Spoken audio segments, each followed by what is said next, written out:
সরাসরি বাইতুল্লাহর উপরে একটা মসজিদ আছে, ওই মসজিদের নাম হলো বাইতুল মামুর।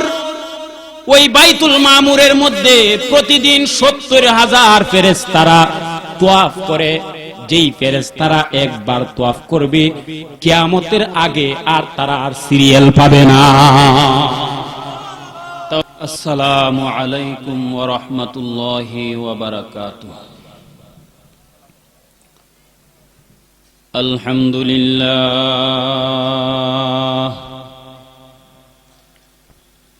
আলহামদুলিল্লাহি নাস্তাঈনুহু ওয়া নাস্তাগফিরুহু ওয়া নাউযু বিল্লাহি মিন শুরুরি আনফুসিনা। মান ইয়াহদিহিল্লাহু ফালা মুদিল্লা লাহু ওয়া মান ইউদ্লিলহু ফালা হাদিয়া লাহু। ونشهد أن لا إله إلا الله وحده لا شريك له، ونشهد أن سيدنا وسندنا وحبيبنا وطبيبنا ومولانا محمدا عبده ورسوله، أرسل إلى الناس كافة بشيرا ونذيرا وداعيا إلى الله بإذنه وسراجا وقمرا منيرا. أما بعد، أعوذ بالله من الشيطان الرجيم. بسم الله الرحمن الرحيم. يا أيها الذين آمنوا اتقوا الله ولتنظر نفس ما قدمت لغد واتقوا الله إن الله خبير بما تعملون. صدق الله العظيم. قال النبي صلى الله عليه وسلم: تركت فيكم أمرين لن تضلوا ما تمسكتم بهما، كتاب الله وسنة رسوله، أو كما قال عليه الصلاة والسلام. اللهم صل على محمد وعلى آل محمد كما صليت على إبراهيم وعلى آل إبراهيم إنك حميد مجيد. اللهم بارك على محمد وعلى آل محمد كما باركت على إبراهيم وعلى آل إبراهيم إنك حميد مجيد. تکبیر میں کلمہ میں نمازوں میں اذا میں، تکبیر میں کلمہ میں نمازوں میں اذا میں ہے نام الہی سے ملا نام محمد. ہے نام الہی سے ملا نام محمد فرماتی ہے آدم سے مجھے خلد و دری میں لکھا ہوا تو باب ملا نام محمد لکھا ہوا تو باب ملا نام محمد محبوب کے صلی علی نام محمد محبوب کے صلی علی نام محمد آنکھوں کے ضیا دل کی جلا نام محمد آنکھوں کے ضیا دل کی جلا نام محمد میں دور ہو مجبور ہو اے سید عالم میں دور ہو مجبور ہو اے سید عالم دیدار دکھا دے نہیں آواز سنا دو دیدار دکھا دے نہیں آواز سنا دو جو لوگ کے کہلاتے ہیں سگ تیری گلی کے ان لوگوں کے دفتر سے میرا نام لکھا دو ان لوگوں کے دفتر سے میرا نام لکھا دو لا الہ الا اللہ لا الہ الا اللہ لا الہ الا اللہ لا الہ الا اللہ لا الہ الا اللہ لا الہ الا اللہ حور غلمان جتنی نعمت ہے تو سب سے بہتر نعمت دیدار تو رنگ میں تو ہے گل میں تو ہے بو میں تو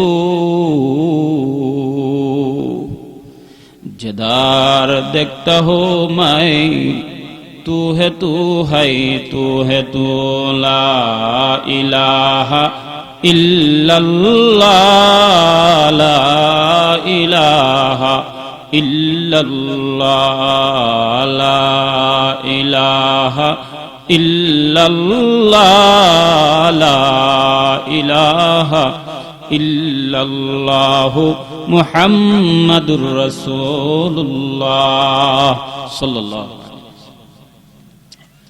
বাদিকারা দক্ষিণ রাম আকালিবাড়ি ও উত্তরহাটি যুবকদের উদ্যোগে দ্বিতীয় বার্ষিক ইসলামী মহাসম্মেলনের শ্রদ্ধেভাজন সম্মানিত সভাপতি উপস্থিত আছেন আমার শ্রদ্ধেয় উস্তাদ হযরতুল আল্লাম হযরত মাওলানা মুহিবুর রহমান সাহেব দামাত বরকাতুহুমুল আলিয়া উপস্থিত আছেন পথহারা জাতির পথদিশারি উলামায়ে কেরাম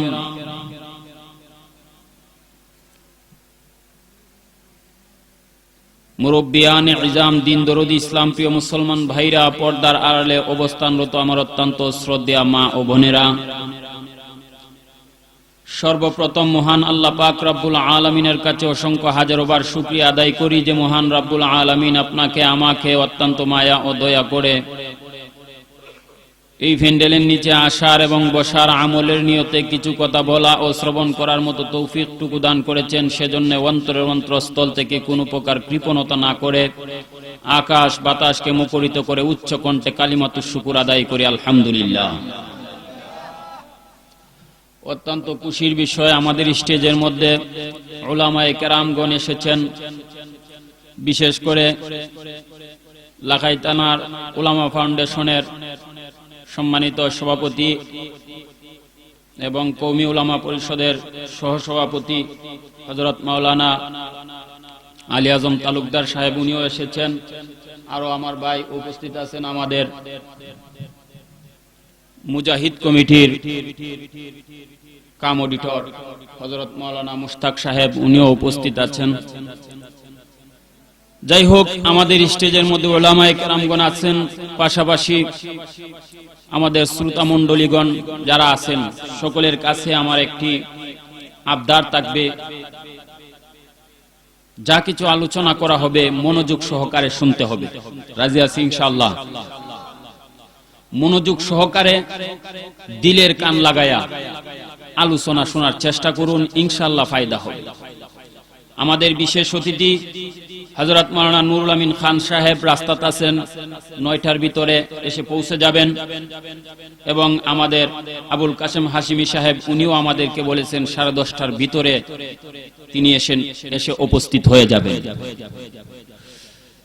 এর আগে আমি আপনাদের এলাকার সন্তান, আমাকে বলা হয়েছে কিছু আলোচনা করার জন্য। আলোচনা করব এই নিয়ত করে আপনাদের সামনে আল্লাহ তাআলার 30 পারা কুরআনের 28 নম্বর পারা কুরআন শরীফের মধ্যে 114 খানা সূরা আছে, এর মধ্যে 59 নম্বর সূরার নাম সূরা হাশর। সূরা হাশরের 18 নং আয়াত আপনাদের সামনে তিলাওয়াত করেছি। এই 18 নং আয়াতের মধ্যে আল্লাহ রাব্বুল আলামিন আলোচনা করেছেন তাকওয়ার গুরুত্ব বিষয় নিয়ে। আমাদেরকে আল্লাহ রাব্বুল আলামিন বড় আদর করে, বড় মায়া করে একটা ডাক দিবেন, এরপরে বলছেন তোমরা তাকওয়ার গুণ অর্জন করো। আল্লাহ তাআলা বলতেছেন ইয়া আইয়ুহাল্লাযীনা আমানু, হে ঈমানদারের দল, হে ঈমানদারের দল। যারা ঈমান আনছে তারা ঈমানদার। আমরা ঈমান আনছি কি আনছি না? জুড়ে বলেন। তাহলে আমরা যারা এখানে আছি আমরা ঈমানদার, যদিও ঈমানদারের মধ্যে ফাট আছে। কেউ আছে লা ইলাহা ইল্লাল্লাহ মুহাম্মাদুর রাসূলুল্লাহ এই কালেমা অন্তর দ্বারা বিশ্বাস করছে, মুখ দ্বারা স্বীকার করছে, তার নামও ঈমানদার।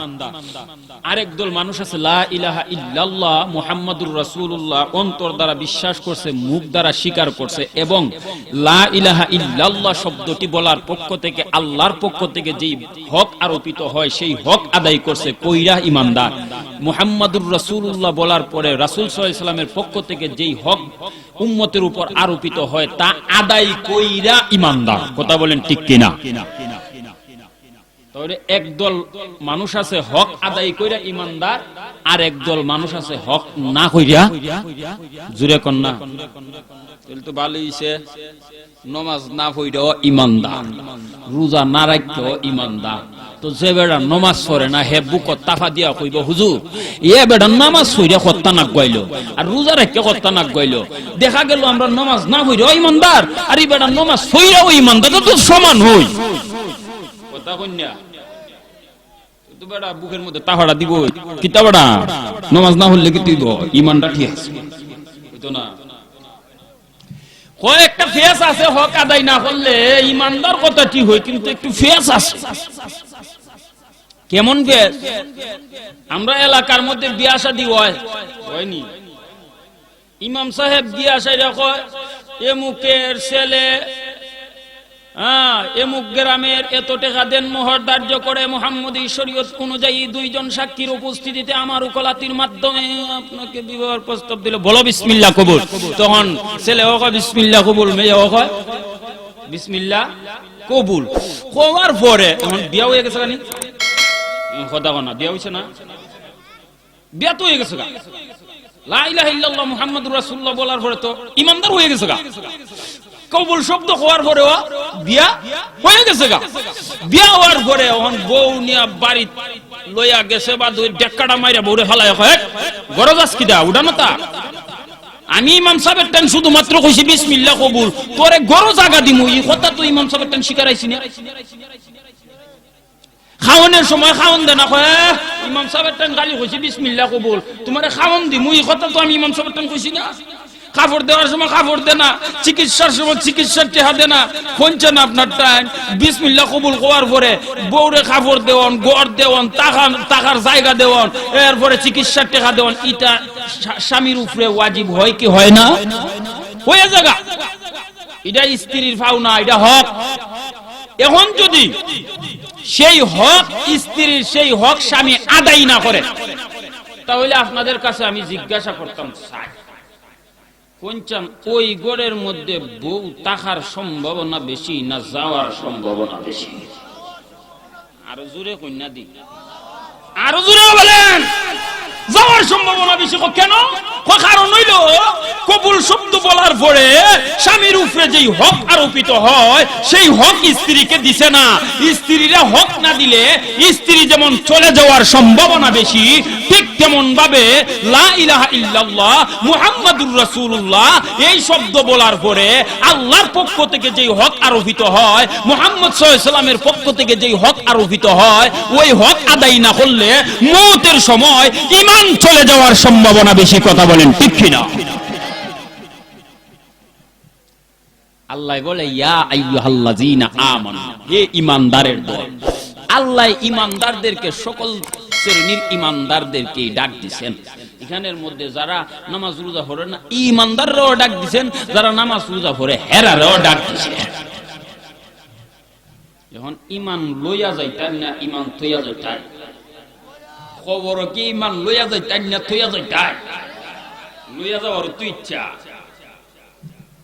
আল্লাহ ঈমানদারদেরকে ডাক দিয়েছে, ওই ঈমান লইয়া যদি যাইতে চাও তাহলে শুনো, ইত্তাকুল্লাহ ইত্তাকুল্লাহ ইয়া আইয়ুহাল্লাযীনা আমানুত্তাকুল্লাহ, হে ঈমানদারের দল তোমরা তাকওয়ার গুণ অর্জন করো।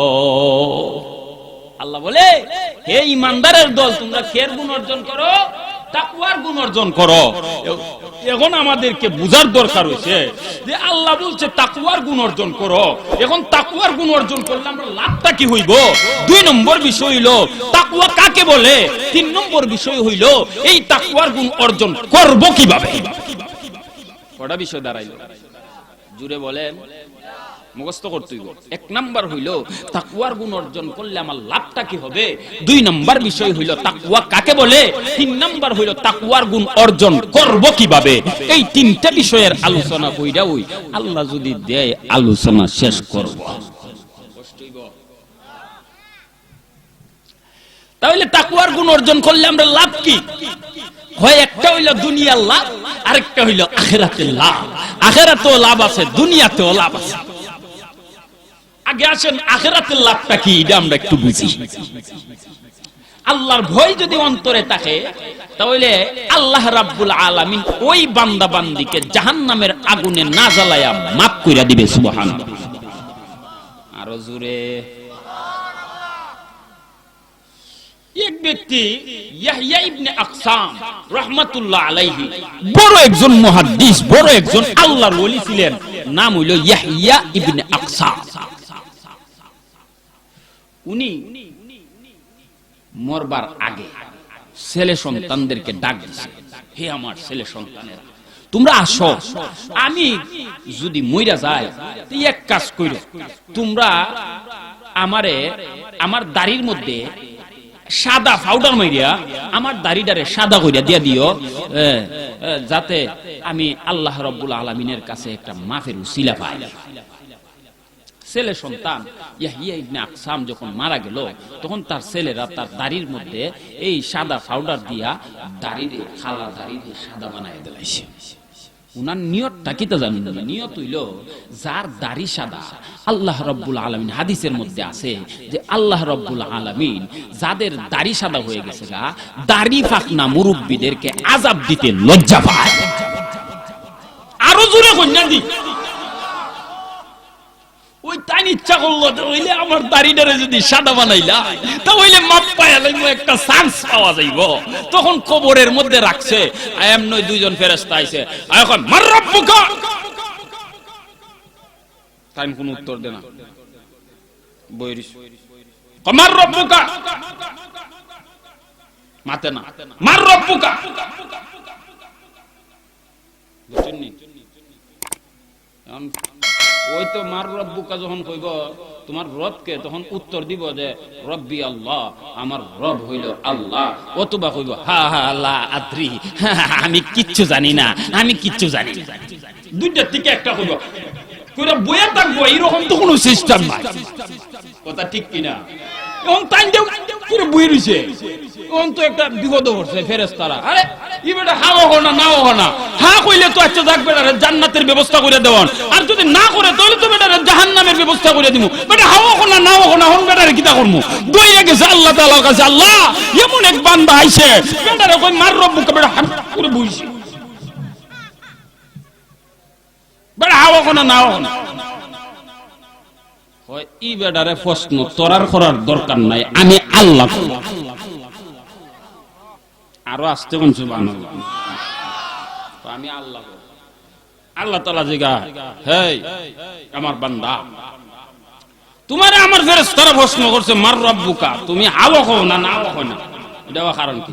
আল্লাহ আমি চিন্তা করতেছি নবীর একখান হাদিস লইয়া। সুবহানাল্লাহ হইতেন না? কি হাদিস আল্লাহ জানে না? জানার পরে কি হাদিস? আল্লাহ রাসূল সাল্লাল্লাহু আলাইহি সাল্লাম বলছেন ইন্নাল্লাহা লা ইস্তাহি লিযিশাইবাতিল মুমিন, মুমিনদেরকে আল্লাহ আযাব দিতে লজ্জা করে। তাহলে যেই জায়গা আল্লাহ ওই মুরব্বিদেরকে আযাব দিতে লজ্জা করে, সেই জায়গা তো ফেরেশতারা অবশ্যই সেই মুরব্বির সম্মান দিব, সম্মান করব। কিন্তু ফেরেশতারা আয়া সাইরে ওই একবার দমক দিয়া প্রশ্ন করছে মার রব্বুকা, এত জোরে প্রশ্ন করছে, এর লাগে আমি চিন্তা করলাম কইরে হাদিস মিথ্যা না সত্য? যদি সত্য হয় তো ফেরেশতারা আমারে প্রশ্ন করব খুব সুন্দর ভাবে ইজ্জতের সাথে, কারণ আমি বুড়া মানুষ, আমারে দমক দিয়ে প্রশ্ন করছে। তে হাদিস সত্য না মিথ্যা আমি চিন্তা থইয়া গেছিলাম। সুবহানাল্লাহ কইতেন না? আল্লাহ তাআলা বলেন, হে আমার বান্দা, হাদিস অবশ্যই সত্য, কোনো মিথ্যা না, হাদিসের মধ্যে কোনো সন্দেহ নাই। কিন্তু মগর তুমি তো হইলা নকল বুড়া। কথা হন ঠিক কিনা? তুমি তো দাড়ির মধ্যে সাদা পাউডার মাইরে দাড়ি সাদা করছো, তুমি তো নকল বুড়া। আমার ফেরেশতারা তো আর এইরকম চালাই করে বুঝাই পারতা না। যদি ও দুনিয়ার মানুষের বুঝানি যায়, করোনা হইলে হরে 5 লাখ টাকা পাইবা, যদি সরকারি চাকরিজীবী হও তাহলে 5 লাখ টাকা পাইবা। ও যে করোনা হইছে না, হে ও সিরিয়ালের মধ্যে দাঁড়ায় কয় আমারে তুমি একটা করোনার সার্টিফিকেট দিলাইলে ভাই 1 লাখ টাকা তোমার দিলাম, মনে আর 4 লাখ আমি পাইলাম, এখন করোনার সার্টিফিকেট দিলা। কথা হন ঠিক কিনা? কিন্তু এনো দাড়ি সার্টিফিকেট কোন যাইতো না ও ভাই, ইয়ানো তার লোন দিত না। ওনিয়ানো ফেরেশতা বুঝে লাইছে, এর লাগে আমার ফেরেশতা যেহেতু বুঝে লাইছে তাই দমক দিয়া প্রশ্ন করছে। তবে মানুষ দুনিয়াতে বুড়া হইলে জওয়ান তো চায়। কথা ঠিক না? এই ইয়াহইয়া ইবনে আকসাম, তুমি যে জওয়ান বেটা বুড়া হয়ে যাইতে চাও, তার কারণটা কিটা? দুনিয়ার মধ্যে বুড়া বেটা জওয়ান হইতো না, দাড়ি কামাইছে। অনেক বুড়া বেটা দাড়ি শেভ করে কিনা আমি চিন্তা কইরা পাই না, পরে অনেক চিন্তা কইরা পাওয়া যায় একটা, ওই বেটা জওয়ান হইতো চা। কথা ঠিক কিনা? কা দুনিয়ার মধ্যে সিস্টেম হইলো বুড়া হইলে বেটা জওয়ান হইতো চা, দাড়ি রাখতো না যুবকরা, কেন লাগি হয় নাইলে বলে বউ দিত না। কথা কইনা বউ দিত না, এর লাগে দাড়ি রাখে। তাহলে দুনিয়ার সিস্টেম হইলো বুড়া বেটা জওয়ান হইতে চায়, আর মানুষ তুমি দিয়ে দেখা যায় হে আমার বান্দা তুমি জওয়ান বেটা বুড়া হইতে চাও, খবরের মধ্যে আইছো বুড়া সেজ্জা। এর কারণটা কি?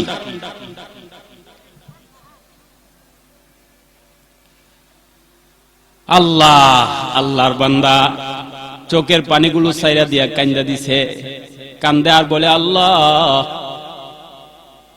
ওরে মালিক, আমি চিন্তা করে দেখলাম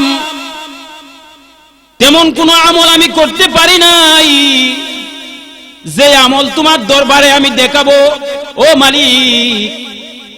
তাই আমি চিন্তা করলাম আমি আমার দাড়িকে যদি পাউডার দিয়ে সাদা করে নেই তাহলে হতে পারে আমি এটা একটা মুক্তির পথ আমার জন্য হয়ে যেতে পারে।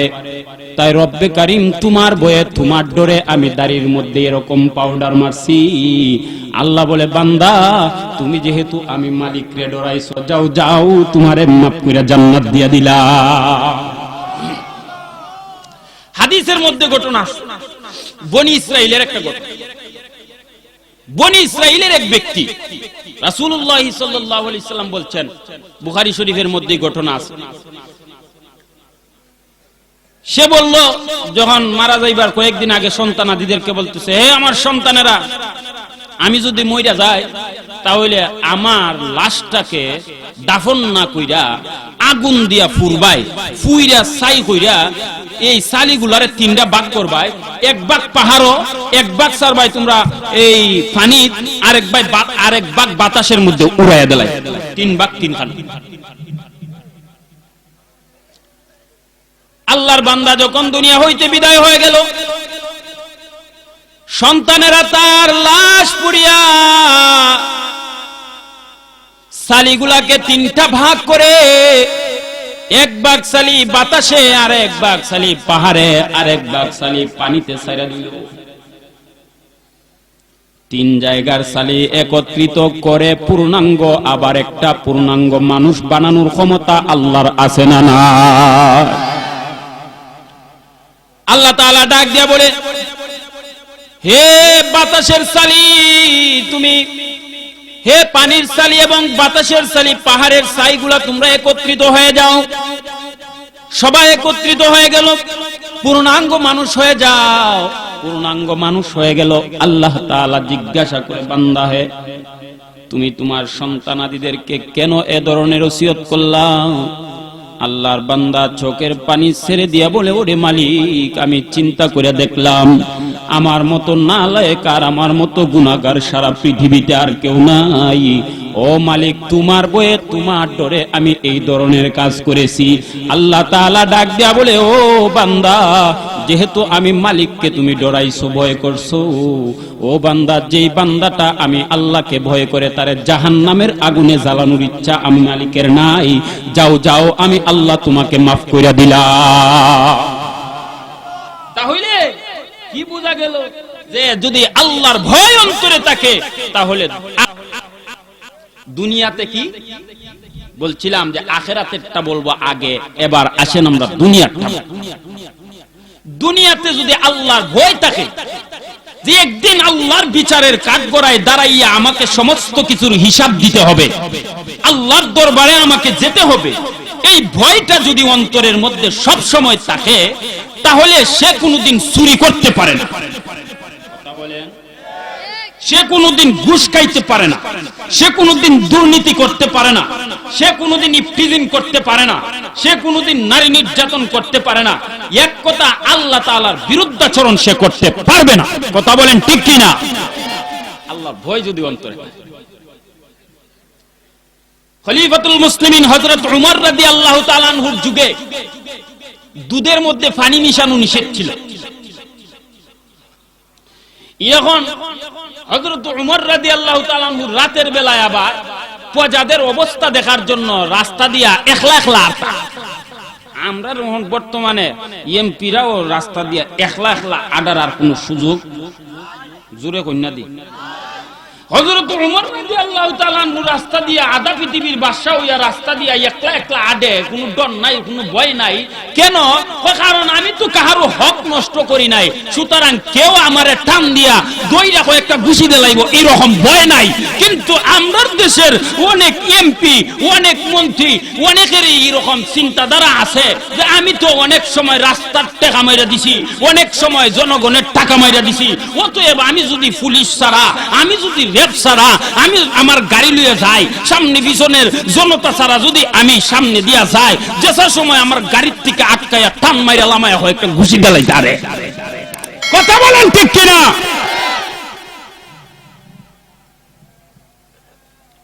তো খলিফাতুল মুসলিমিন হযরত উমর রাদিয়াল্লাহু তাআলা আনহু তাই একলা একলা যাইরা নিয়ত হইল দেখতো প্রজাগণের অবস্থা। হঠাৎ করে এক ঘরের মধ্যে দেখে মা আর মেয়ে কথা বলে। মা বলতেছে, জি গো জি, আজ কত গরু দুধ দিছে কম, এক কাজ করো, এ দুধের মধ্যে একটু পানি মিশাইলাও। হ্যাঁ, পানি মিশাইতাম। মেয়ে কয় কেমনে? কারণ খলিফাতুল মুসলিমিন হযরত উমর পানি মিশাইতে নিষেধ করছে। মা কয় উমর কি এখন বইয়া রইছে, উমরে কি আর দেখবো নি? এখন মেয়ে কি জবাব দিছে দেখেন। মেয়ে বলে, ওগো মা, উমর যদি ওইখানে নাই, কিন্তু উমরের আল্লাহ তো দেখে। শেষ পর্যন্ত হযরত উমর রাদিয়াল্লাহু তাআলা আনহু এই মেয়েকে নিজের ছেলেরে দিয়া বিয়া করায় নিছে। যাই হোক, দেখেন তো মেয়ে দুধের মধ্যে পানি মিশাইতে পারলো না কেন? একমাত্র আল্লাহর ভয় অন্তরে থাকার কারণে। কথা বলেন ঠিক কিনা? খলিফাতুল মুসলিমিন হযরত উমর রাদিয়াল্লাহু তাআলা আনহু দিন দুপুরের সময় হাঁটতেছে, হাঁটতে হঠাৎ করে ফেডের বুক লাগছে বাদে গিয়া দেখে এক রাকালি করতেছে, ছাগল রাকালি। এমন সময় গিয়া বলতেছে, এই রাকাল, আমার তো ফেডে বুক লাগছে, এক কাজ করো, তোমার একটা ছাগল আমাকে দাও, আমি একটু দুধ দহন কইরা খাইমু, আমার ফেডের খিদা নিবারণ করব। সে বলে, জি আপনি তো মুসাফির মানুষ, ঠিক আছে, আপনার দুধ দেওয়া দরকার ছিল, কিন্তু এই ছাগলগুলার মালিক আমি না, মালিকের অনুমতি ব্যতীত আপনার দুধ দেওয়া আমার জন্য এটা জায়েজ হয় না। কথাটা সঠিক বলছে না বেঠিক বলছে?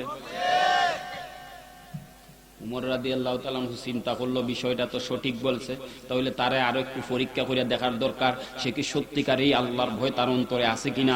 তাই পরীক্ষার নিমিত্তে হযরত উমর রাদিয়াল্লাহু তাআলা বললেন, মিয়া তুমি গরিব মানুষ, তোমার টাকার দরকার আছে, আর আমার দুধের দরকার, আমার পকেটে আছে টাকা, তোমার টাইন আছে এই ছাগল, দুধ আছে, সুতরাং আমি কত লাখ টাকা তোমারে দিয়া দেই, বিনিময়ে আমার কাছে একটা ছাগল বিক্রি কইরা দেও, আমি ছাগলের দুধ দহন কইরা দুধ খাইবো, ছাগল জব কইরা তার গোশত খাবো, আর তুমি টাকা নিয়ে পাকে দিয়া কিছু টাকার মালিক হইয়া গেলা। দেখো না, এটা তো ভাববা, দেখো এটা তো লাভ আছে।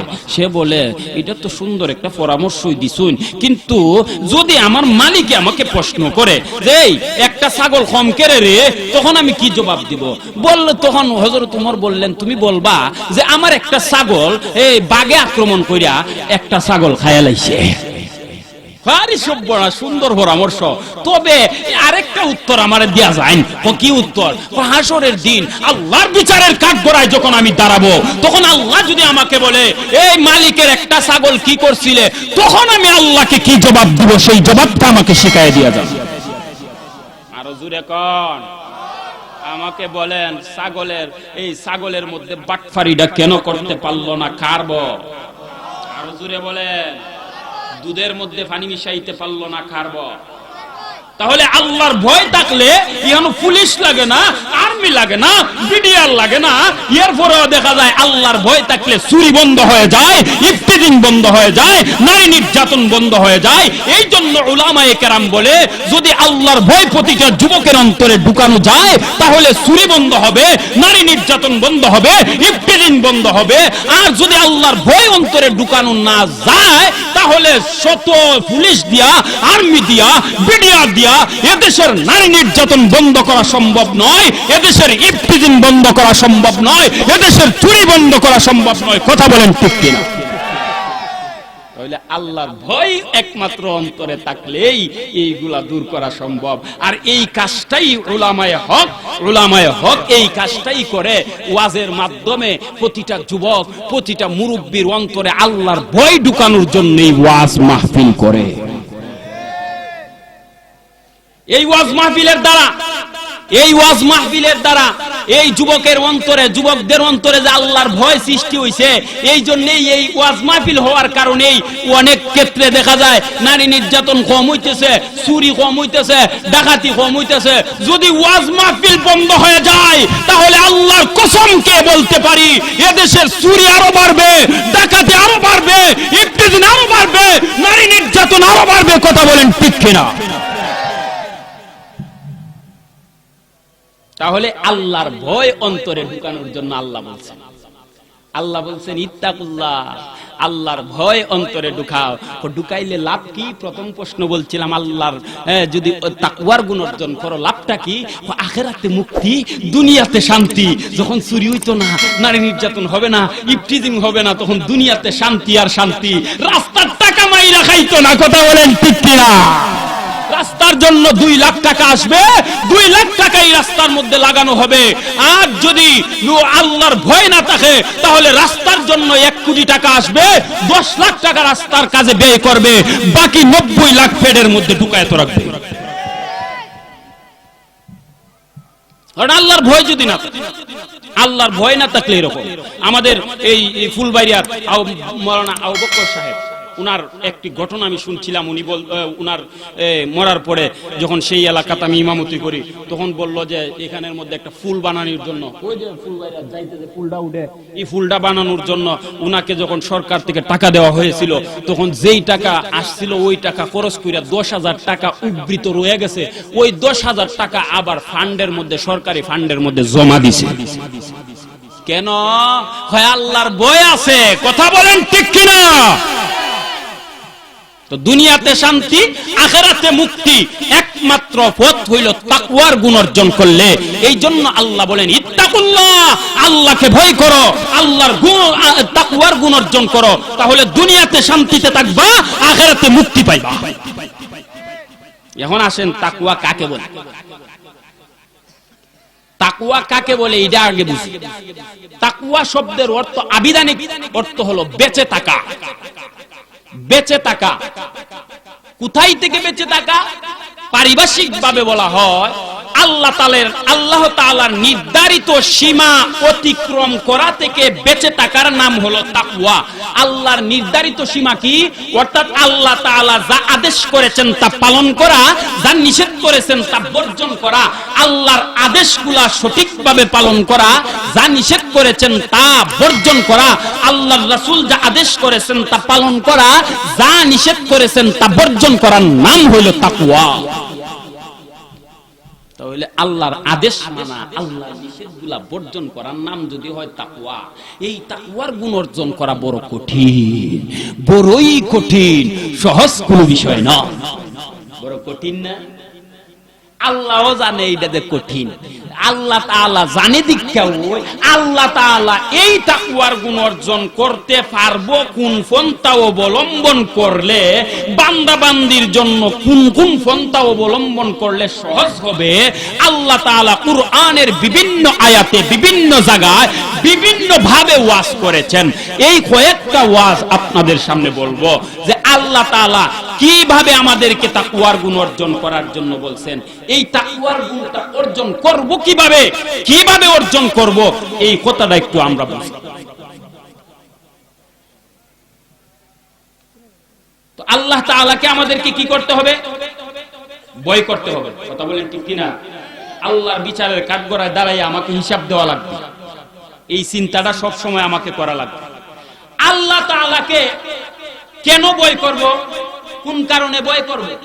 দুনিয়ার মানুষ একজন আরেকজনকে ভয় করে, ইয়ার গোষ্ঠীগত প্রভাব আছে রে, ইয়ার লাডি আছে বেশি, সুতরাং এই কারণে একজন আরেকজনকে ভয় করে।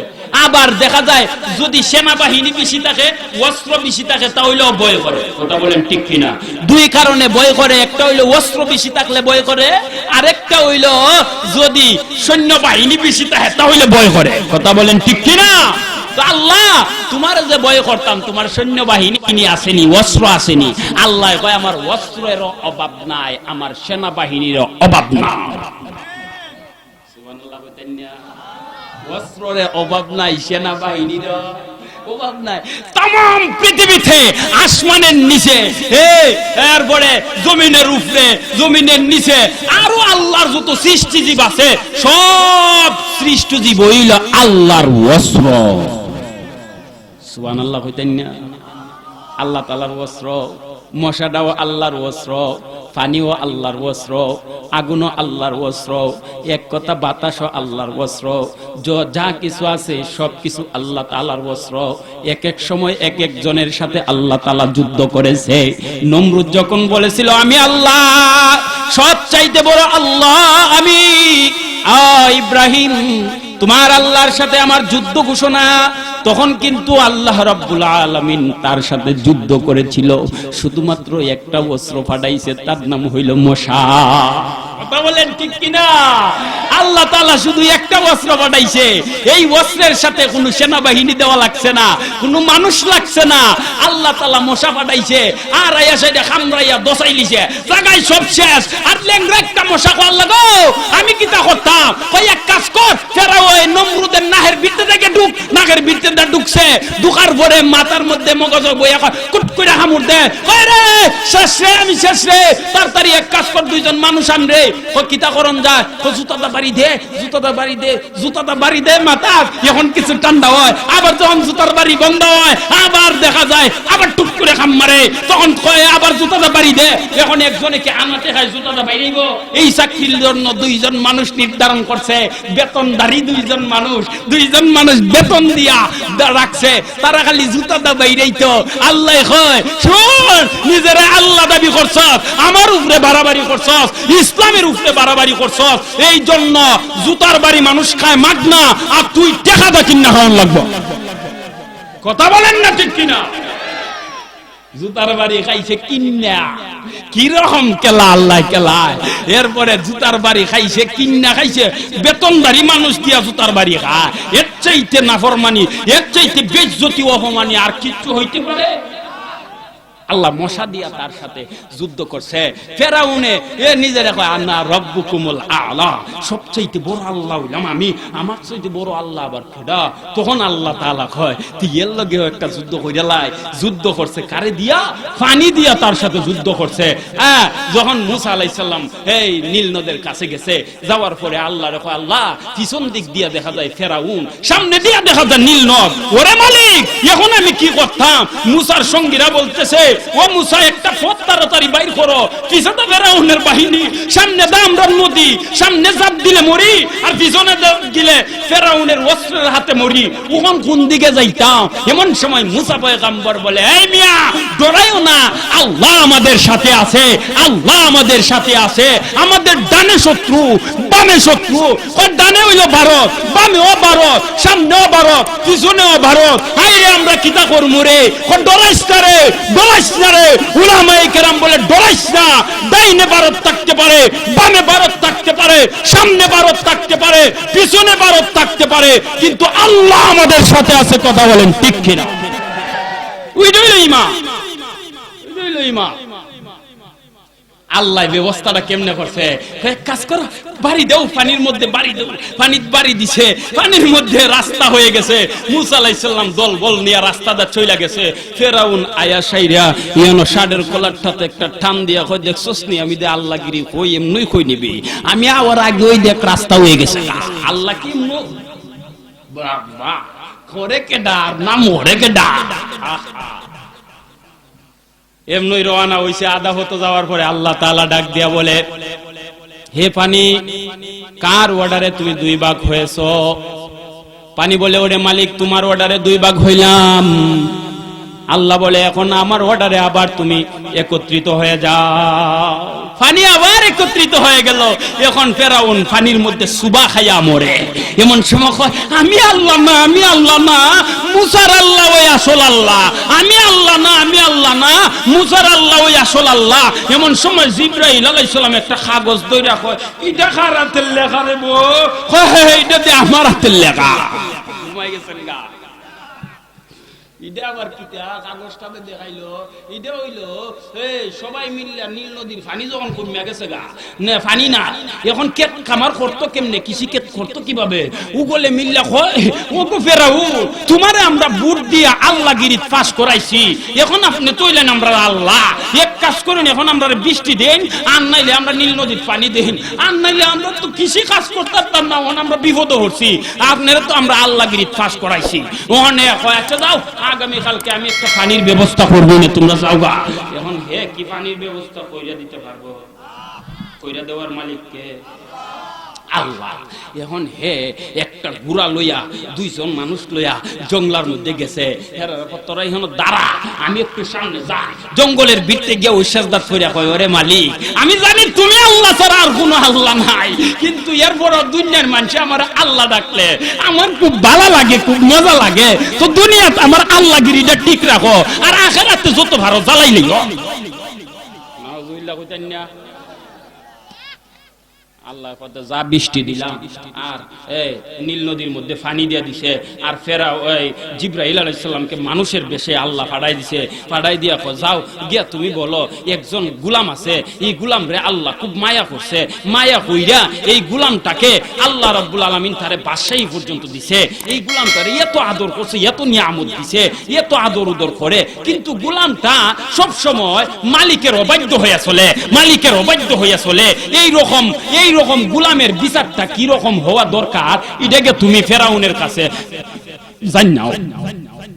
তখন মানুষের সুরত দূরে এসে দেখো বাদশানন্দন আমার একটা বিচার, বেটা বিচার কি ইহানো রে, বিচার হইলে আমার বাদশা এখানে যায়, ইহানো কের বিচার ভিতে ভিতে চিন্তা, আমি তো সেজদা ফুরে নিছি, এটা আমি দীক্ষা লাইছি।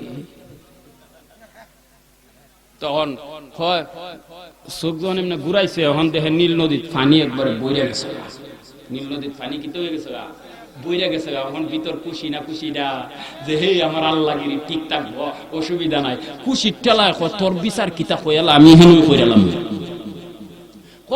একজন গোলাম তারে খুব বেশি মালিকে খুব আদর করে, তারে নিয়ামত দিছে অনেক কিছু, কিন্তু গোলামটা সব সময় মালিকের অবাধ্য চলে। এই রকম গোলামের বিচার কিতা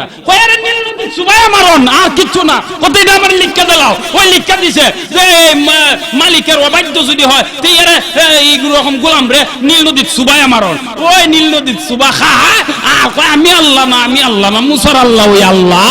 ঠিক এমন সময় জিব্রাইল কইটা খারাতের লেখা রে যে মালিকে খুব বেশি নিয়ামত দিছে কিন্তু গোলামে অবাধ্য হইয়া চলে, এরকম গোলাম রে কি করন নীল নদীর সুবাই মারন, এটা তোমার হাতের লেখা, এটা তো আমার হাতের লেখা, তো তোমার লাগান গোলাম রে তুই আল্লাহ অত নিয়ামত দিছে কিন্তু তুমি সব সময় আল্লাহর অবাধ্য হয়ে চলেছো, সুতরাং তোমার বিচার তুমি করছো যে নীল নদীর সুবাই মারন, আজকে সুবাই মারন। কথা বলেন ঠিক কিনা? আল্লাহ তাআলার অস্ত্র আছে, এই অস্ত্র কি আগুন পানি বাতাস যা কিছু আছে সবগুলো হইল আল্লাহ তাআলার অস্ত্র। এবার আসেন আল্লাহ তাআলার সেনাবাহিনী আছে, সেনাবাহিনী কি পরিমাণ সেনাবাহিনী, সমস্ত ফেরেশতারা হইল আল্লাহর সেনাবাহিনী। আর জোরে কোন আল্লাহ তাআলার সেনাবাহিনী কি পরিমাণ, কি পরিমাণ সেনাবাহিনী। সরাসরি বাইতুল্লাহর উপরে একটা মসজিদ আছে, ওই মসজিদের নাম হলো বাইতুল মামুর। ওই বাইতুল মামুরের মধ্যে প্রতিদিন 70,000 ফেরেশতারা তওয়াফ করে। যেই ফেরেশতারা একবার তওয়াফ করবে কিয়ামতের আগে আর তারা আর সিরিয়াল পাবে না। তাহলে আল্লাহ সেনাবাহিনী কি পরিমাণ চিন্তা করে। আল্লাহ তাআলার সেনাবাহিনী বড় বড় সেনাবাহিনীর মধ্যে একজন সেনাবাহিনী জিব্রাইল। ওই জিব্রাইল আলাইহিস সালাতু ওয়াস সালামকে দিয়ে আল্লাহ রাব্বুল আলামিন মাঝে মধ্যে যুদ্ধ করেছেন। কেমন ভাবে যুদ্ধ করেছেন? কাফিরের দল যখন নাকি বেশি বাইরে যায় তখন মাঝে মধ্যে আল্লাহ তাআলা তাদের সাথে যুদ্ধের জন্য জিব্রাইল পাঠাইছে। কওমে লূতের সাথে জিব্রাইলকে পাঠাইছে, আহলে ইনতাকিয়াবাসীর জন্য জিব্রাইলকে পাঠাইছে। জিব্রাইল আলাইহিস সালাতু ওয়াস সালামের 600 নূরের পাকা আছে বাবা। একটা নূরের পাকা দিয়া যদি পৃথিবীকে তাবা মারে তাহলে পৃথিবীর চিহ্ন নিশ্চিহ্ন হয়ে যাবে। তাহলে এত শক্তিশালী জিব্রাইলের 600 পাকা ব্যবহার করার কোনো দরকার আছে? আহলে ইনতাকিয়ার জন্য আল্লাহ রাব্বুল আলামিন বলল যে তোমার যুদ্ধের জন্য পাঠাইতেছি, তো সাবধান, দেখো আবার তোমার 600 নূরের পাকা নিয়ে ব্যয় কইরা লাও, সবটাই ব্যয় কইরো না। এক কাজ কইরো, শুধুমাত্র একটা চিৎকার মাইরো আর পুস্তা লাগতো না। আহলে ইনতাকিয়ার কাছে আয়া কয় কিক করে একটা ডাক দিছে, এক কিক করে ডাক দেওয়ার সঙ্গে সঙ্গে যত লোক আছেন সব হার্ট অ্যাটাক করে জাগাত মইরা গেছে। তাহলে চিন্তা করেন আল্লাহ তাআলার সেনাবাহিনী আছে না নাই? আল্লাহর বস্ত্র আছে। সেনাবাহিনী আর বস্ত্র থাকলে যদি তোমরা বেশি ডরাও, তে আমি আল্লাহর সেনাবাহিনী আর বস্ত্র অভাব নাই, অভাব না। সুবহানাল্লাহ। তাহলে ভাই দুস্থ বুজুর্গ, তাকওয়া কারে কয়? আল্লাহর আদেশ মানা, আল্লাহর নিষেধগুলো বর্জন করার নাম হলো তাকওয়া। ওরে মালিক, এই তাকওয়া অর্জন করা বড় কঠিন, বড় কঠিন।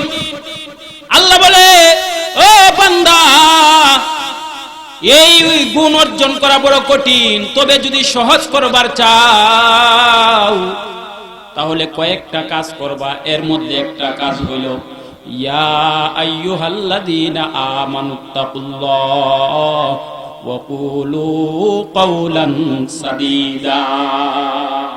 আল্লাহ তাআলা বলে, হে বান্দা, তাকওয়ার গুণ অর্জন করো।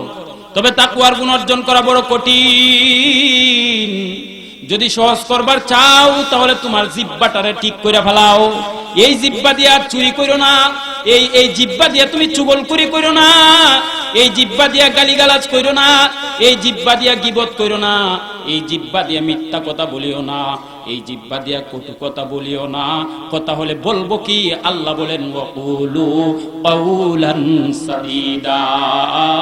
এই জিহ্বা দিয়া সত্য কথা বলো, এই জিহ্বা দিয়া কুরআন হাদিসের কথা বলো, এই জিহ্বা দিয়া জিকির আজকার বেশি বেশি করো। সুবহানাল্লাহ। জিহ্বা ঠিক করো, জিহ্বা ঠিক করো, তাহলে দেখবা তোমার তাকওয়ার গুণ অর্জন করা সহজ হইয়া যাবে। জিহ্বা ঠিক করো। জিহ্বা দিয়া তুমি একজন আরেকজনকে কুসাইও না, এই জিহ্বা দিয়া তুমি গীবত কইরো না।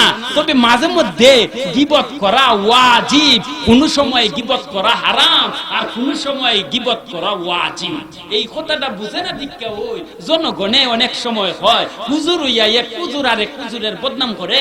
ও মিয়া, তুমি জানো নি গীবত কারে হয়? কোন কোন সময় গীবত করা ওয়াজিব। ফতোয়া আমরা দেই, আপনারা ফতোয়া দিলে হইতো না, ফতোয়া আমরা দিতাম। কোন সময় গীবত করা ওয়াজিব? যখন কাহারো দ্বারা ইসলামের কোনো ক্ষতি হয় তখন ওই ব্যক্তির নাম উল্লেখ কইরা বর্ণনা কইরা দেওয়া, এটা ইসলামের আরেকজন মুসলমানের জন্য ওয়াজিব। কথা বলেন ঠিক কিনা? যেমন কেউ কইল, যেমন উদাহরণস্বরূপ আল্লাহ তাআলা হইল সব জায়গায় হাজির নাজির, কিন্তু কেউ ইচ্ছা কইল নবীও সব জায়গায় হাজির নাজির, উদাহরণস্বরূপ। তখন এই যেই ব্যক্তি কইল নবী সব জায়গায় হাজির নাজির, তখন এটা এত বড় একটা শিরকি আকীদা। এই আকীদাটাকে উপস্থাপন করে ওই ব্যক্তির নাম উল্লেখ করে যে অমুক ব্যক্তি যে এই কথাটা বলছে, আসলে কুরআন হাদিস অনুযায়ী এটা সঠিক নয়, এইভাবে বর্ণনা করে দেওয়া এটা গীবত না, বরং করাটা ওয়াজিব। না করলে উলামায়ে কেরাম গুনাহগার হবে। কথা বলেন ঠিক কিনা? আর এমনি খালি গীবত করে, গীবত না, এটা কওয়ার লাগবো, না কইলে হইতো না। নাইলে দে আপনি বিপদে পড়বেন। মরার সময় একবারটা কয় মরলে পরে আমি যখন মরার টাইম হইব, সকরাত আরম্ভ হইব, এমন সময় কুরআন শরীফ পড়ন না ডুল বাজনা বাজানি? জোরে কর। ওখান যদি কেউ কয় ডুল বাজনা বাজাইও, তাহলে আমরা এটা ভাঙ্গা দেওয়া দরকার না? ওইটা কয়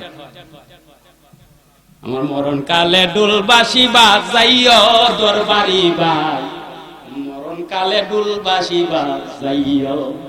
কালিমা কালাম ভাই কোনো কিছুর দরকার নাই, কালিমা কালাম ভাই কোনো কিছুর দরকার নাই। আমার গাউসগণের গুণগীতন গাইও তরিকার ভাই, আমার মরণ কালে ডুল বাঁশি বাজাইও। ঘুমাই গেছেন না? এখন এটা আমার বর্ণনা করে দেওয়ার দরকার না, যে একবার কইতেছে আমার মরণ কালে ডুল বাঁশি বাজাই, আর কিচ্ছু লাগতো না, কালিমা কালাম দরকার নাই। ওরে বাবা বাবা রে, কত বড় কথা।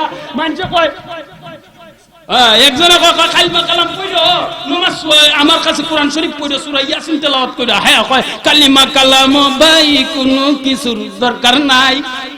নাউজুবিল্লাহ বলেন না? তো এইগুলো আমরা বর্ণনা করে দেওয়ার দরকার আছে না নাই? জুড়ে কয় এগুলো বর্ণনা করলে